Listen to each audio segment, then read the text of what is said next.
Yo, what's going on, everybody? We got Billboard Breakdown. Hot 100, April 19, 2025, all the way Azizam, Caramel, into the world. Let's go. Hey there, I'm Mark. in affiliation with Spectrum Pulse, and yeah, this week's kind of weird. And this, it's Billboard Breakdown. I don't remember. But okay, I think we're back to something approximating a normal schedule for a bit. I don't hear that obvious major album that's going to shake things up until Morgan Wallen bulldozes the Hot 100. No, 37 songs. Wait, that would probably be like the world record for most like songs on the Hot 100 for an artist, right? Yeah, if he debuts all 37 songs, that's gonna be like, well, excluding the singles, obviously, but that's gonna be like the most like debuted songs on the Hot 100. No.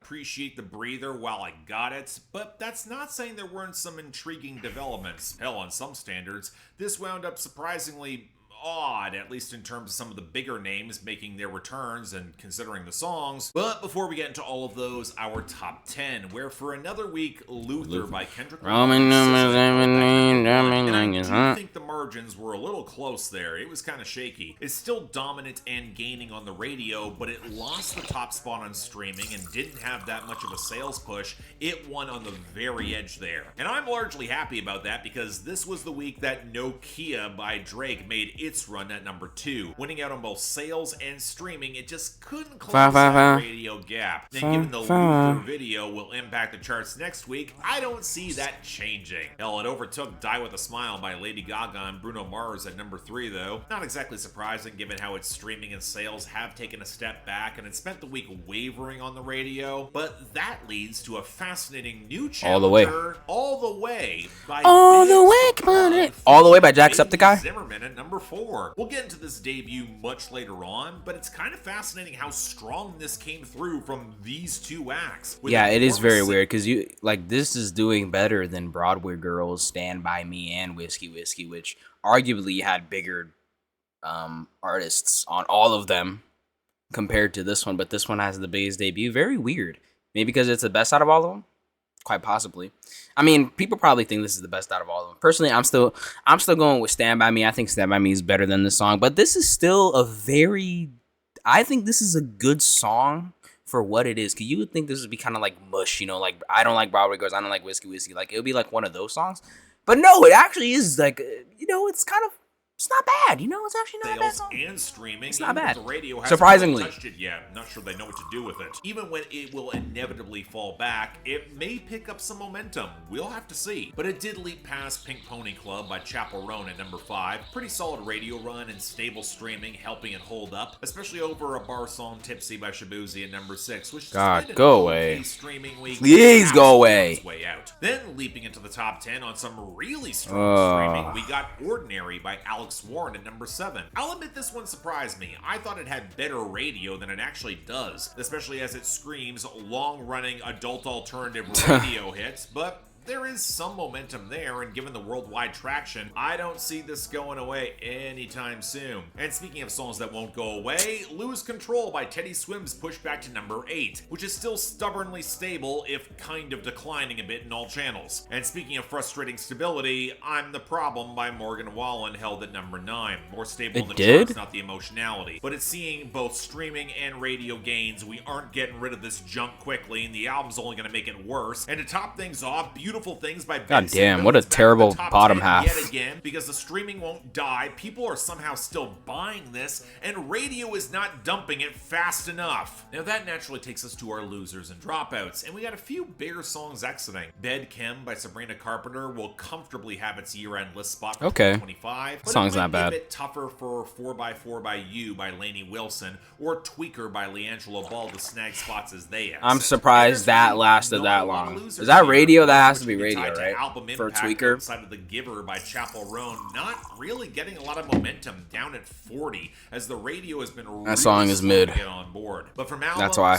from Playboi Carti, we got Rather Lie with The Weeknd at 46 and Evil Jordan at 62. And from Ariana Grande's debuts last week, Twilight Zone at 41, Dandelion at 60, and Intro End of the World at 89. Incidentally, slight mistake there last week on my part. I tagged it as a new arrival due to the extended version of the song, but in reality, the intro did chart before when the original version of the album dropped in 2024. Just wanted to correct that. Now that takes us to our returns and gains. But it was extended, so it's not really Again, the it same. feels like there's a lot more of the former in the wake of small album bombs going away. So let's start with the songs that are lurking near the very bottom, and there's a few tied to Kane Brown, like Backseat Driver at 95 and Haunted with Jelly Roll at 99. Ugh.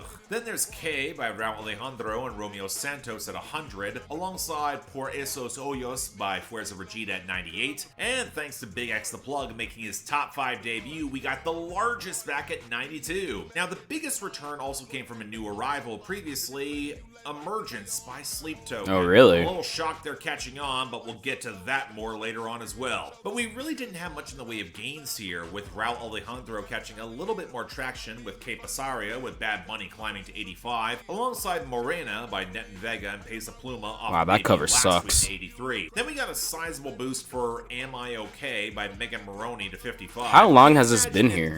This has been for a while, no? And for our last debut catching some traction, Back to Friends by Somber rose up to 70. Again, this one doesn't surprise me given his second charting song this week, but given how I liked Back to Friends, it's kind of nice to see a new self-produced name with talent and backing and potential hit the Hot 100. True. I do want to hear more. And that naturally takes us to our new arrivals, fittingly starting off with number 96, Undressed by Somber.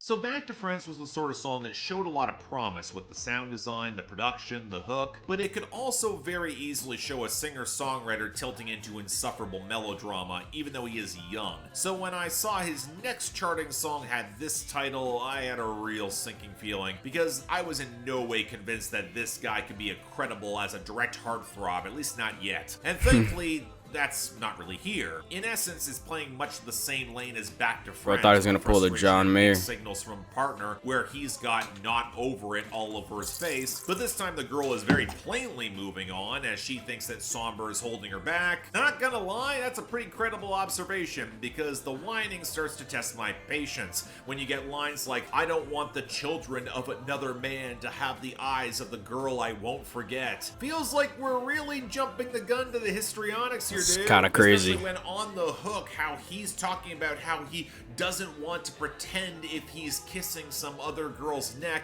that it's hers instead. But again, dude, you're still kissing this other girl's neck. You're not exactly convincing here. It's a shame the writing leans so heavily on this melodrama because, again, I like the sound. The shuffling knock of the bass groove with that slick little electric flourish that's indebted to a lot of washed out 2010s indie trends, but it actually kind of lands the hook. The tight multi-tracking, the thicker atmosphere touching flashes of 90s, 2000s preening. It is some impeccably produced and well-polished pop. True. I don't know. Maybe it'll further grow on me with some time, but It's hot. next single It's tries not really my something new cup of tea. or a little different subject matter. We gotta hope. Number 86, Back to Me by the Marias. Hey, I reacted to this one on stream. If you want to see more new music reactions, go to my live streams. I will be live. I don't know, sometime. Just tune in if you want to see music reactions, I guess.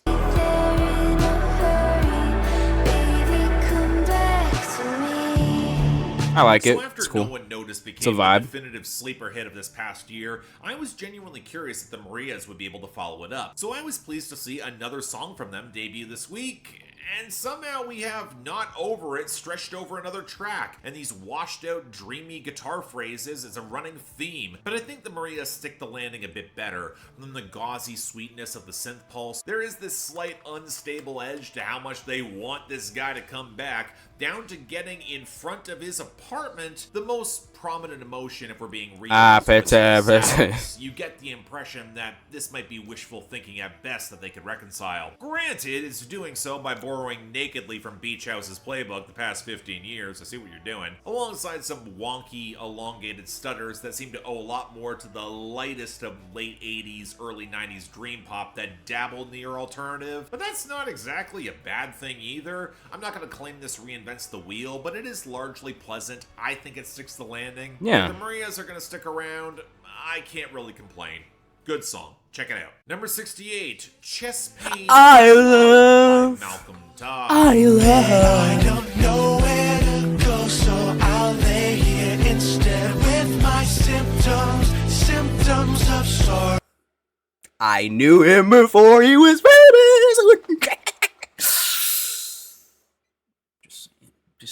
I'm just saying. I knew about Steve Lacy before he charted. I knew about Malcolm Todd before he charted. I just want to make this clear. I knew this guy even before his new album. I knew him before this song. I knew him like a year before. I knew him a year before this song even came out. So I'm just saying.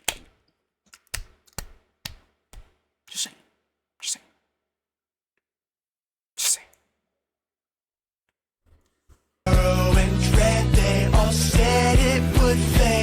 This is a good song. Alright, I get that this dude is really young and caught TikTok virality, but dude, nobody likes chest pain, to say nothing of loving it. It feels starkly literal for describing affection. It's clunky. But okay, the pettiest nitpicking aside, Malcolm Todd is a singer-songwriter who found some TikTok virality by claiming his songs were unreleased Steve Lacy demos. Not a good sign to begin by nakedly lying, but apparently his sister is best friends with Gracie Abrams, contributed writing and music video direction for her albums, which might provide some explanation to how he got picked up by Columbia while opening up for Omar Apollo. But let's not mince words. This blows. No. Stop.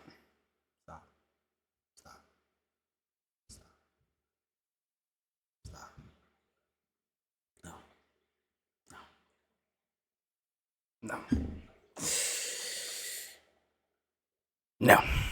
Weedy synths drizzle all over the underpowered guitars that have none of the swaggering soul that Steve Lacy can deliver, which is also true for this guy's Glee reject vocals that carry an astounding lack of charisma as he tries to mule through all his vocal runs. And no, the strings on the final hook or the flattened grind of the guitar solo can't salvage any of it. Then there's the lyrics, full of such unabashed yearning for this other person that he doesn't even know that he can't even get out of bed. It's an unflattering whimper of a song that, even if I can accept the premise that love can bring you low like that sort of emotionality, I don't get any sense of allure as to why anyone would want to be near this guy. The single verse is a mess of, well, I was busy, but now I have time, so why don't you come live with me and lay around all day so I'm not lonely, and it feels all the more sickly than compelling. It sounds like Powfu's Deathbed by way of Loaf ripping off Steve. And that song's also good. At that. The worst sort of TikTok afterbirth. Don't stay away for too long. 52. Mark just doesn't get it. Okay, it's just another one of those. He's older. He doesn't get it, and it's fine. World by Miley Cyrus. Hey, it's a rare Mark L. Okay. Well, we can look past it.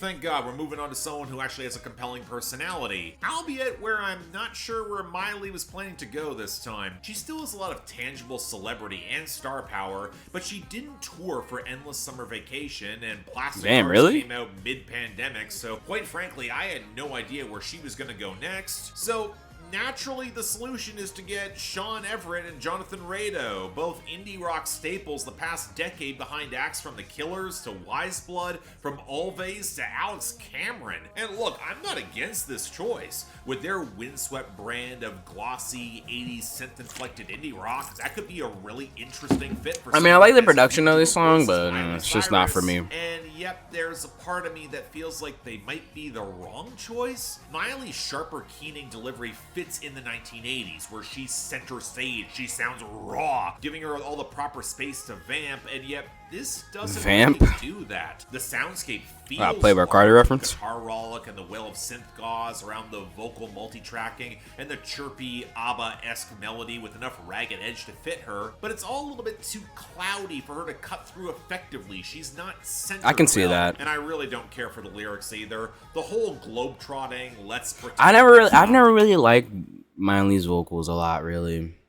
I don't know. I think it's because she sounds like she smokes like 12 packs a day. The end of the world. It doesn't just feel tired coming out of songs Personally, not for these me. days. Hell, was dated the past decade, but it feels like a weirdly defeatist way of confronting everything that's going on around us. There is some nihilistic glamour, sure, I but love- detachment paired with an I love- atmosphere, it doesn't I work. love- The production's I cool, love- and I Miley love. tends to look outside the box for instrumental ideas. If they're around for the rest of the album, I am intrigued, but this didn't land, and I really wish it did. But speaking of weird instrumental ideas, number 34, Caramel by Sleep Token. To me like caramel. Again, it's not bad. Like Emergence, it's not bad. I kind of. Walk beside me till you feel nothing as well. We live in a world where not only does Sleep Token have 2 songs charting on the Hot 100 simultaneously, but this debuted higher than Miley Cyrus. And I think they should count themselves lucky that they came out in such a rough week, because by their standards of this genre hodgepodge, this is rough. Opening with this plucky, borderline nursery box melody that doesn't remotely blend with the heavy pitch correction slathered all over the lead vocal line and the snapping, clicking, fizzy knock of the hip-hop percussion that quite frankly sounds like something from the mid-2010s and dated as hell. Yeah, they start punching in the live drums with some trap progressions, so when the actual sludgy wall of chugging riffs fall in for the metalcore vibe, it kind of makes sense, where by the outro they've intensified to genuine blast beats and some smothered black metal screams, but the novelty of the fusion kind of evaporates when you ask the uncomfortable follow-up question, was any of this done that well? Because melodically it's undercooked. The drum work might be impressive, Really? but pretty stock. I thought it was a good Black melody. Metal fan, and none of the screams remotely. I don't know. I mean, like work. this is probably like fucking bullshit, mush slop if you actually like listen to black metal and other like metal bands and stuff. But personally, I don't do that because I don't really like it that much. But like, there's a reason why people like this. Like, this is like a beginner's song to metal, black metal. You know what I'm saying? There's a reason why people like this, right? Like, you guys should be, you metal fans should be even lucky to have any songs on the Billboard Hot 100. I'm just saying, like, you guys should be grateful, okay? Because let's be honest, most of your shit is not listenable to the general public. Let's be honest, like, people need to have trained music ears to be able to tolerate a lot of metal. Because people immediately, like, look, when you ask people what their favorite genre is, or when you ask people what type of music they listen to, usually they say, oh, everything except country, metal. Like, that's usually what they say. Because with country's country. But metal, like, it's a lot of, like, you know, it's, like, not... How do I, like, put it? You know, like, it's not...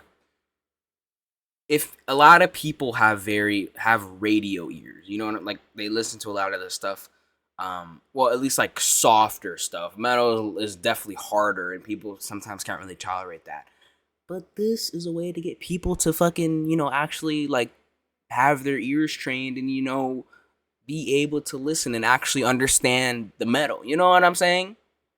You know?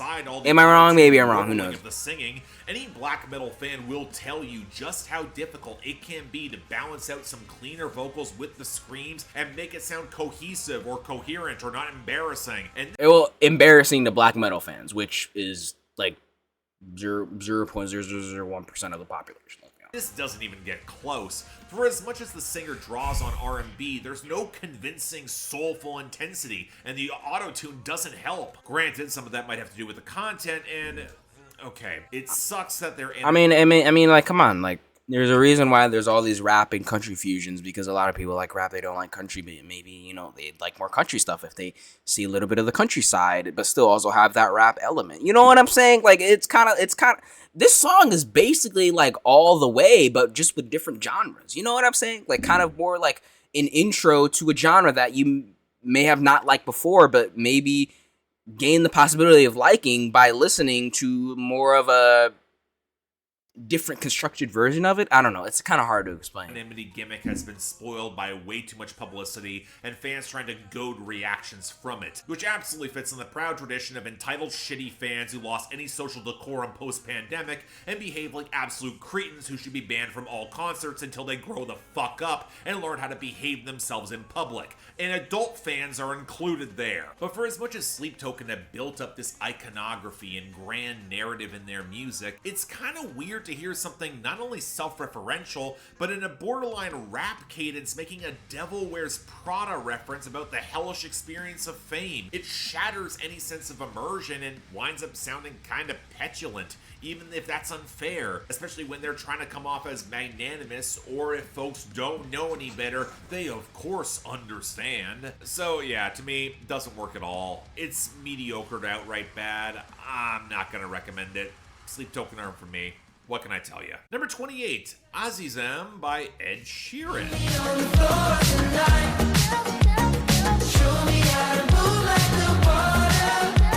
I mean, Shivers, Bad Habits just absolutely clears the song. Shapey, I don't understand. Why? Why do? I don't understand this. So I think we might be on the other side of the Ed Sheeran backlash cycle, which in retrospect felt really overheated and stupid. I'm True. gonna say it again. More of a pushback against his overexposure, his basic earnestness, and a reflection on quality that didn't seem remotely... Like, people put way too much hate in Ed Sheeran when they could be putting a lot of other hate into other artists that actually deserve it. Representative or consistent with what we actually got from him, egged on by the worst sides of social media. I've seen more hate for Ed Sheeran than Chris Brown. Now, that really says something. On culture. So, yeah, I was happy Ed Sheeran is now largely independent, doing things with a distribution deal his way away from Asylum and Atlantic, and quite frankly, I'm shocked that he charted at all, especially with a song title like this. It's actually Persian for My Darling, taught to Ed Sheeran by his co-producer Ilya, alongside Johnny McDade of Snow Patrol? I shouldn't be this surprised. He's worked a lot with Ed Sheeran since Multiply, but Snow Patrol put out an album last year, goddammit, it kicked a lot of ass. Why can't any of that chart at all? Anyways,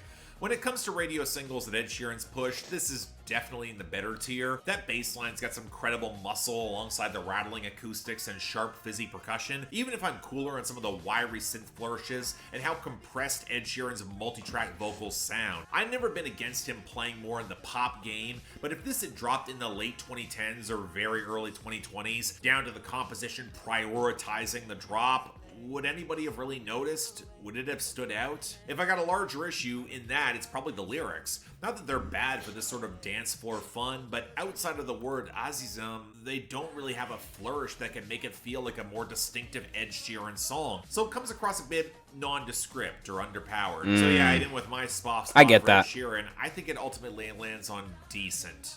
Not bad, not great either. True. And finally, number 4, All the Way by Big X The Plug featuring Bailey Zimmerman. Hey, all the way. Don't ask for all your things back, cussing out my name, yeah, just to go I like it.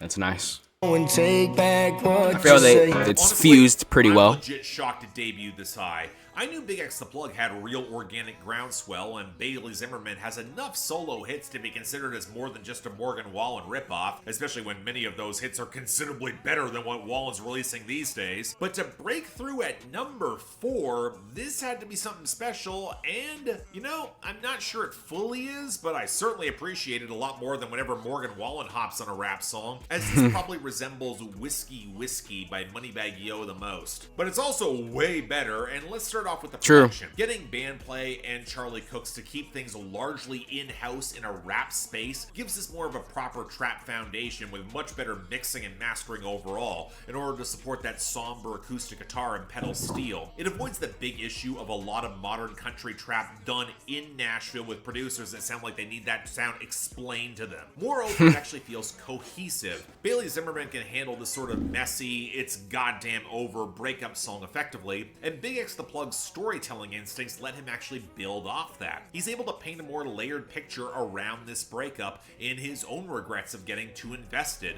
the ugly miscommunications that led up to the end, not shying away from his responsibility in all of it. And I like that a guy with such a loud, bass, burly voice mentions appreciating small moments like the spark of holding her hand and wishing he can get some of that back. A song like this could so easily default to name calling or macho bullshit, and neither of them actually do it. They're a little bit more mature than they sometimes get credit, and the through line of this song is just wanting it all to be clear and over with, and I can respect that. Now, could it have hit a little bit harder, feel a bit more distinct with a few more details, maybe play a little bit longer, give Bailey Zimmerman a bridge? Yeah, sure. I was really Actually, hoping, it's really I was strong. It feels built I was hoping to be there what was a it bridge, is. but Very there wasn't happy for one. the both of them.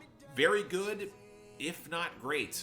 I like this a lot. And yeah, easy best of the week. I was hoping it was going to be at least passable, and the fact that it's considerably better, that was a very pleasant surprise. Congrats, Bailey Zimmerman. You're out of my doghouse, at least for now. Now, the worst of the week, I don't think is particularly close. It's going to Chest Pain I Love by Malcolm Todd, Really? being an absolute disaster in so Goddamn. many ways. Let's get rid of that and quickly. Next week, Yeah, I think that sounds maybe a good. little bit more of a breather. I'm certainly not complaining. Stay tuned for more of that. But until then, I'm Mark. You're watching Billboard Breakdown. Affiliate with Spectrum Clubs. And I'll see you next time. Alright, guys, what do you think this week? What do you think of the new arrivals? Yeah, it was a pretty. It actually wasn't a bad week, low key. I think Caramel's good. All the ways good. Chest Pain is good. Undressed is okay. This is actually not a bad week, low key. I mean, like, even though Mark didn't really like some of the other songs, like, I feel like a lot of these were actually good, at least in my eyes. All right, guys, what do you guys think this week? Tell me down in the comments below. Remember to subscribe to Billboard Breakdown, subscribe to Spectrum, subscribe to my second channel, follow my Twitter, subscribe to this channel, like this video. Thank you for watching. Goodbye.